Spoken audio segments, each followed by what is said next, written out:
before I commence my address, I wanted to congratulate the entire House because I find this very fruitful that we are able to sit here and discuss these important bills. I want to compliment each and every member for enabling the House to continue. Sir, I then want to start congratulating the Honorable Minister who comes from the same state I represent. He is a dear friend and he is a young, dynamic person. I wish him the best. I want him to contribute the best to the country and particularly to my state. Sir, I have limited time. I have only 7 minutes to speak today. But I wanted to touch upon one very important issue. Sir, I want to make a distinction with regard to the nomenclature of the Act, not on the basis that this is an imposition of Hindi. I want all my friends from the Treasury branch to be kindly attentive. I am making a very constructive suggestion. Please don't treat this as an opposition to Hindi or an imposition of Hindi. I like Hindi, I can speak a bit of Hindi, but I have a very important point to make. So the point I am making is, Madam, the point I am making is, Article 348(1)(b) continues to exist in the Constitution of India. If I may just refer to it, I thought I'll start with this book, but I thought that my friends in the Treasury bench might have a problem with this book, so I've kept this aside. I have brought a different constitution. Sir, I have brought a different book. I think the Honorable Minister will like the color of this book better. Sir, Article 348(1). Sir, please understand that I'm coming from a very constructive space. This is not a criticism. I just want my friends to be open while listening to a legal point. I'm a lawyer by profession, sir. Sir, 348 says, language to be used for acts and bills among Supreme Court, High Court.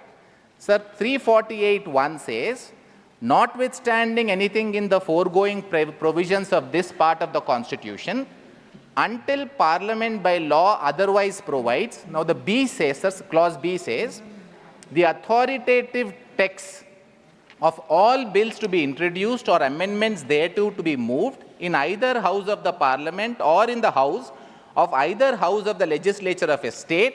Sir, I'm omitting the irrelevant parts.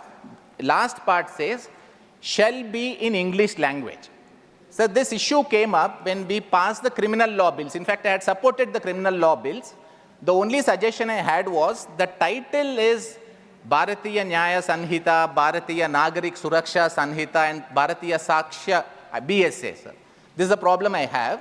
I had suggested please have an English title along with Hindi because the Constitution requires the authoritative text to be in English.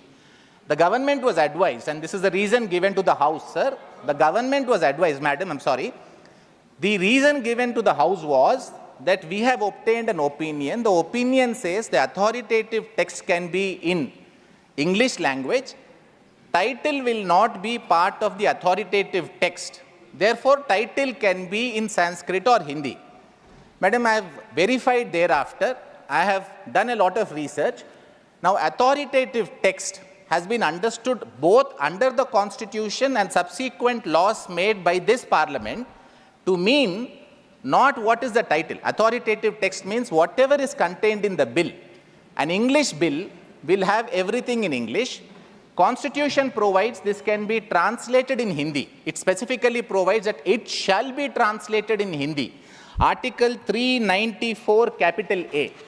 Every act, हर जो कानून, हर जो bill parliament में पालित होता है, मतलब लाया जाता है, please excuse my Hindi, I'll try to speak, so I'm trying to convince the maximum number of people that I'm not anti-Hindi. I can speak Hindi and I'll try to speak Hindi.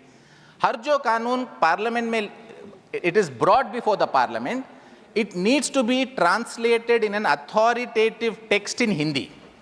Agar, if the criminal law bills retained IBC, or in this case, if the law retained the word Aircraft Act, 394A में जो translation होगा वो translation में भारतीय वायुयान अधिनियम नाम आ सकता है सर 394A में, मगर जब तक कॉन्स्टिट्यूशन में ये आर्टिकल है, आप इंग्लिश बिल में हिंदी या संस्कृत वर्ड्स यूज करेंगे, we are now going to have the possibility of a constitutional court, a high court or the Supreme Court striking down this part, saying that this part is unconstitutional because Article 348 1B requires authoritative text to be in English. Yes, Parliament can have an authoritative text in Hindi also.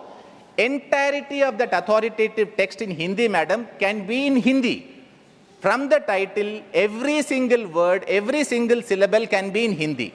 But once you are bringing a bill in English, the authoritative text, and madam, if I may just show this very act, this bill, in the preliminary section, it says, this bill shall be called Bharatiya Vayuyan Videyak. So it uses Hindi words. Now this is a mistake we have made in the criminal law.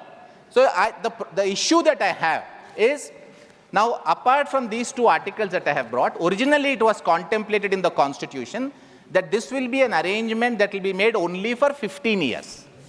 15 साल में हिंदी को ये स्थिति में लाया जाएगा कि भारतीय देश में सब लोग हिंदी शायद बोलना शुरू करेंगे. मैडम, इंपॉर्टेंट टॉपिक है, अगर आप बोलेंगे मुझे बैठना है तो बैठ लेता हूं, मगर मैं आपसे विनती करता हूं. I have waited for 2 days. I am making a very important contribution, but I am in your hands. If you want me to stop, I can stop. But I think, madam, this is something where the House I may be able to assist the House. And I am not trying to speak for myself. I am trying to speak for 56% of Indian population which does not have Hindi as a mother tongue. Again, as I say, not to oppose. Please give me 4 or 5 minutes. I will not waste 1 minute, madam. So, madam, please conclude. Now, 15 years was the original time stipulated. The Parliament realized that 15 years we have not been able to elevate Hindi to that level. Now, that is our fault. If we have not been able to elevate Hindi where everybody can understand, the Parliament then said, we recognize this fact. In 1963, madam, we brought the Official Languages Act in 1963. Very importantly, 2 years prior to the 15 years coming to an end, because we understood that we are not in that position. This act, madam, comes into force on 26th of January 1965, exactly 15 years after the Constitution. Isme ye continue, it was written that until law were to be made otherwise, the provisions with regard to the bills in English being in English will continue. This provided, apart from Hindi, जो 394A में है, madam, there's a separate clause, कि every bill will be translated into Hindi. This provided it will also be translated into all the official languages which are a part of the schedule. So, sir, the point that I am making is, बाद में we have made an authoritative text Central Laws Act. Now, the simple converse example आप देख लीजिए. Thank you, honorable member. Madam, I'll just use one last sentence.